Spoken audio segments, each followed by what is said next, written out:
샬롬, 이동춘 목사입니다. 오늘도 여러분의 삶이 주님의 평안으로 가득하시길 기원하며 하나님의 말씀을 나누겠습니다. 오늘 주시는 말씀은 시편 46편 1절에서부터 11절 말씀입니다. 이 말씀 중에 1절에서부터 3절을 읽도록 하겠습니다.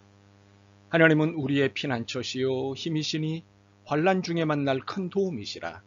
그러므로 땅이 변하든지 산이 흔들려 바다 가운데에 빠지든지 바닷물이 솟아나고 뛰놀든지 그것이 넘침으로 산이 흔들릴지라도 우리는 두려워하지 아니하리로다. 아멘. 시편 46편 1절에서부터 11절 말씀을 본문으로 내가 누구인가? 하나님일세 라는 제목의 말씀으로 오늘의 말씀을 나누도록 하겠습니다. 어떤 사람이 차를 몰고 가다 위험하게 끼어들기를 하는 차 때문에 화가 났습니다. 거기에다 사과도 없었습니다. 그런데 한 번 더 끼어들기는 하고는 이번에도 사과가 없었습니다. 너무 화가 나서 그 차 옆으로 바짝 붙어서는 한판 붙을 양으로 창문을 내렸습니다. 당연히 상대차도 창문이 내려졌습니다. 불사. 깍두기 아저씨들이었습니다. 차를 착각했다고 변명을 하고는 혼비백산에서 달아났답니다. 만약 상대가 누구인지 알았다면 이런 무모한 짓을 하지 않았을 것입니다. 당연히 조용히 노를 사였을 것입니다. 유감스럽게도 이런 일이 우리의 신앙생활에도 나타납니다. 우리의 신앙의 대상이 누구인지 잊은 채 삶에 대해 화를 내고 심지어 삿대질을 합니다. 왜 이런 일이 생겼냐며 삿대질을 합니다. 창문 좀 내려보시라고 할까요? 불사. 깍두기 아저씨들을 잡는 하나님이십니다. 우리는 하나님을 믿는 사람들입니다. 그리고 하나님의 은혜를 힘입어 삶을 사는 사람들이지요. 그래서 신앙인이라고 합니다. 그런데 하나님을 자꾸 놓치고 삽니다. 심지어 하나님하고 대화를 하면서도 하나님이 어떤 분인지를 놓칩니다. 왜 그럴까요?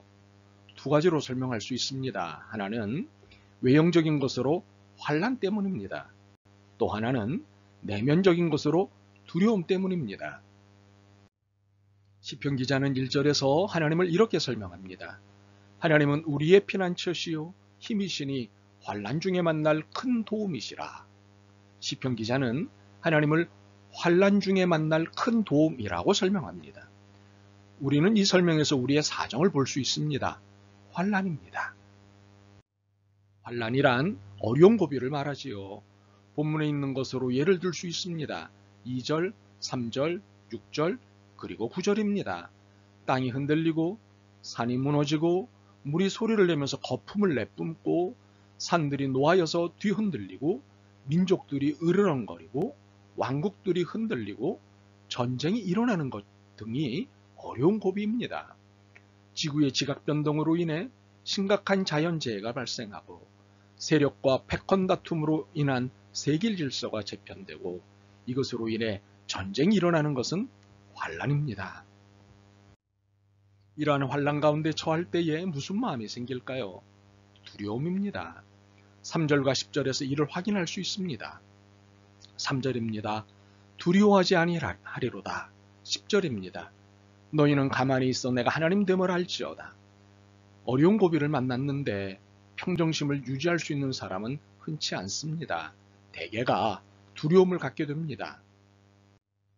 이 두려움은 불안정을 가져오고 안절부절 못하게 하지요. 가만히 있을 수가 없게 만듭니다. 무엇에도 집중할 수 없게 됩니다. 평정심은 제로가 됩니다. 이렇게 환난은 두려움을 일으킵니다. 결국 환난으로 인한 두려움이 우리의 믿음을 삼키거나 위축시킵니다.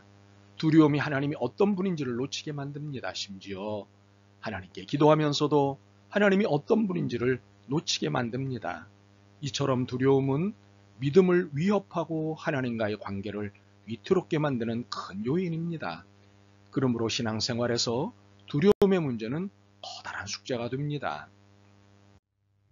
그러면 두려움이라는 숙제를 어떻게 풀 수 있을까요? 감사하게도 그 방법을 하나님이 직접 말씀하셨습니다. 10절입니다. 이르시기를 너희는 가만히 있어 내가 하나님 됨을 알지어다. 내가 문나라 중에서 높임을 받으리라. 내가 세계 중에서 높임을 받으리라 하시도다. 두려움에 처한 하나님의 지침은 너희는 가만히 있어 내가 하나님 됨을 알지어다 입니다. 우리가 갖는 두려움의 본질이 하나님을 놓치기 때문인 것을 하나님은 너무도 잘 아십니다. 그렇기에 우리에게 가만히 있으라고 말씀하십니다. 두려움에서 벗어나기 위해 애쓰는 일체의 행동을 멈추라고 하십니다. 대신에 하나님이 하시는 일을 보라고 하십니다. 8절과 9절입니다. 와서 여호와의 행적을 볼지어다. 그가 땅을 황무지로 만드셨도다. 그가 땅끝까지 전쟁을 쉬게 하시며 활을 꺾고 창을 끊으며 수레를 불사르시는도다. 바로 여기서 우리는 하나님의 메시지를 만납니다. 내가 누구인가? 하나님일세. 그렇습니다. 하나님이 우리에게 하시는 말씀은 분명합니다.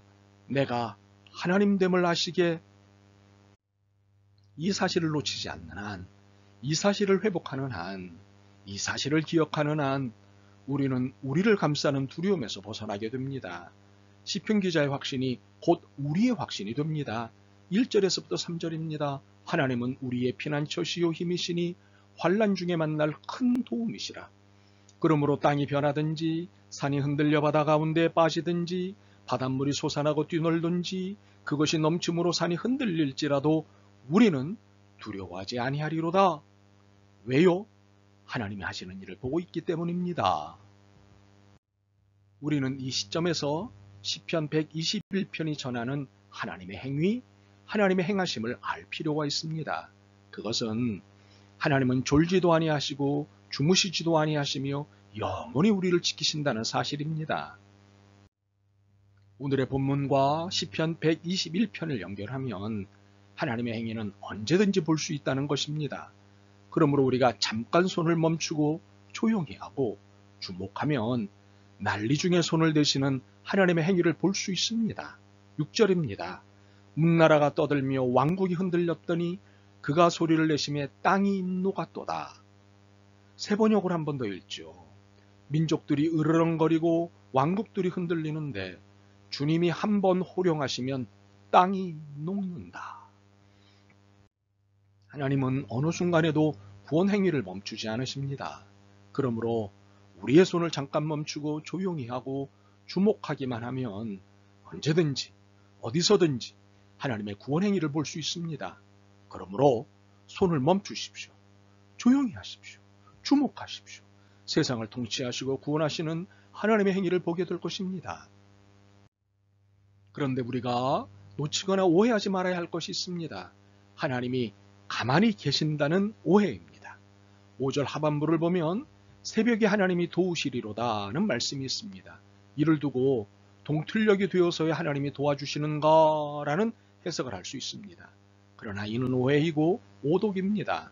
하나님이 동틀녘이 되어야 일하신다는 것이 아닙니다. 반드시 하나님의 구원의 역사를 보게 된다는 말씀입니다. 혹시 우리의 눈에 하나님의 그 어떤 행위도 보이지 않을 수 있습니다.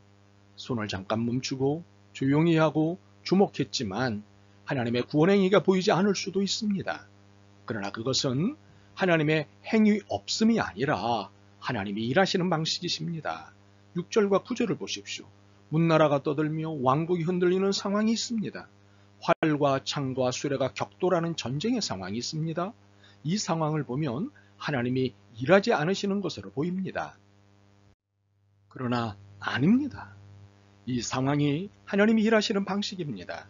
바울이 로마서에서 한 표현처럼 이것이 합력하여 선을 이루시는 하나님의 구원 방식입니다. 헤겔은 이를 두고 수많은 모순들의 변증법적 종합이라고 했습니다.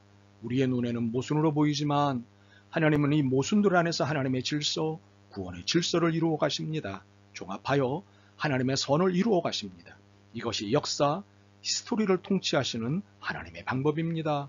이것을 믿는 것이 우리 신앙인입니다. 하나님은 오늘의 말씀을 통해 우리의 신앙을 단속하십니다.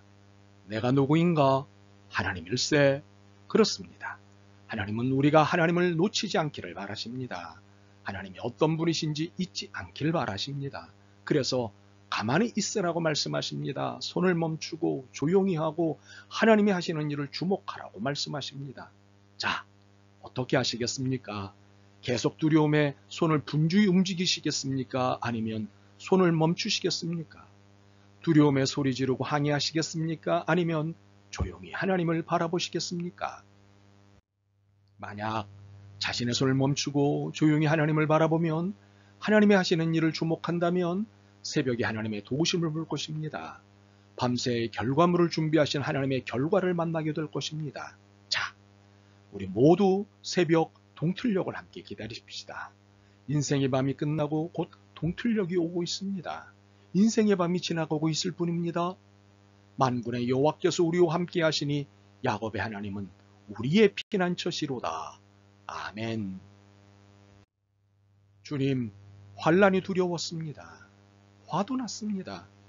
그런데 깨닫고 보니 하나님께 화가 났었습니다. 참으로 이 불신앙을 참아주심에 몸둘 바를 모르겠습니다. 용서하옵소서. 이제 잠잠히 하나님을 바라보겠습니다. 내가 하나님됨을 알지어다의 말씀을 실천하게 도와주옵소서. 예수 그리스도의 이름으로 기도드립니다. 아멘. 오늘도 여러분의 믿음과 삶을 응원합니다. 사랑합니다.